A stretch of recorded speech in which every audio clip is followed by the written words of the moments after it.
Fur House Vietnamese cuisine. After a soul-stirring walk through Johnston Canyon, we sought warmth in the form of soup and rice. Fur House promised comfort, but delivered something closer to a system warning. Vegetarian spring rolls 6, 2/10. Dr. Patel, crispy enough but bland, like vegetables that forgot why they showed up. Cubit texture sufficient, flavor nodes underdeveloped. Seafood fur 6, 6/10. Dr. Patel, broth was warm and passable, but the shrimp lacked freshness. They had that defrosted last-minute personality. Cubit oceanic elements substandard. Shrimp =3, 2/10 individually. Broth saves it from crash. Chicken and pork spring rolls on rice 6, 2/10. Dr. Patel, everything tasted like it had been sitting too long. Not bad, just tired.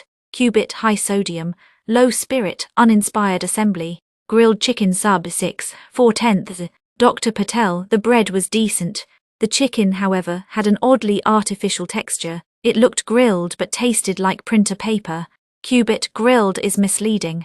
Flavor mapped to simulation, not reality. Original bubble tea 6, 1/10. Dr. Patel, sweet too thin hint of tea. Boba had that pre-packed bounce. Cubit algorithm suggests sugar forward, experience one-dimensional. Mango strawberry bubble tea 5, 8/10. Dr. Patel, the fruit tasted artificial, like childhood medicine with a straw. Cubit data inconsistency, called fruit contain none. Dr. Patel, we came in hoping for warmth. We left with full bellies but cold hearts. Cubit recommend optimization, freshness, flavor integrity, chicken authenticity. Banff's natural beauty might elevate the soul, but Fur House didn't quite match that elevation. Ingredients felt processed, rushed and unloved. Icefields Parkway, between sky and time. They left Banff early, frost still clinging to the edges of the windshield. As the car merged onto the Icefields Parkway, the world opened up, vast valleys, towering peaks, and glaciers suspended in sunlight like frozen sighs. Cubit sat in the passenger seat, unusually quiet. His sensors constantly read the landscape, but he didn't speak. For once he simply observed. There's too much beauty to measure, he finally said. Dr. Patel nodded, one hand on the wheel, the other wrapped around a cup of coffee from the hotel. The air turned thinner and cleaner as they wound along the Icefields Parkway. Snow powdered the peaks like sugar, and the sky was glacier blue. They pulled over near Bow Lake, its surface rippling softly under the wind, framed by jagged mountains and silent solitude. Exactly, she whispered. This road isn't meant to be rushed. Bow Lake. Another turquoise miracle, Dr. Patel murmured, stepping out. Cubit scanned the lake's depth and temperature, then paused. Still water, but alive. They laid out a small lunch on a flat boulder near the shoreline, rice balls, fruit and a couple of sandwiches wrapped in wax paper. Dr. Patel poured tea from a thermos.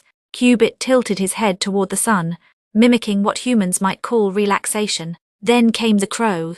It landed with practiced arrogance, just a few feet away. Glossy black feathers, eyes sharp as logic. Incoming entity, Cubit noted.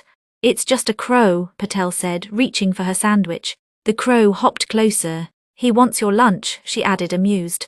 Cubit observed it closely. This organism displays no fear. Behavior suggests negotiation or theft. The crow cawed, loud, sharp, demanding. Patel laughed. Columbia Icefield.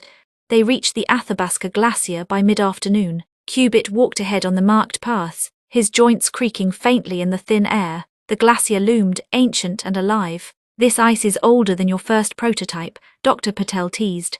By thousands of years, Cubit agreed. And it still remembers the cold.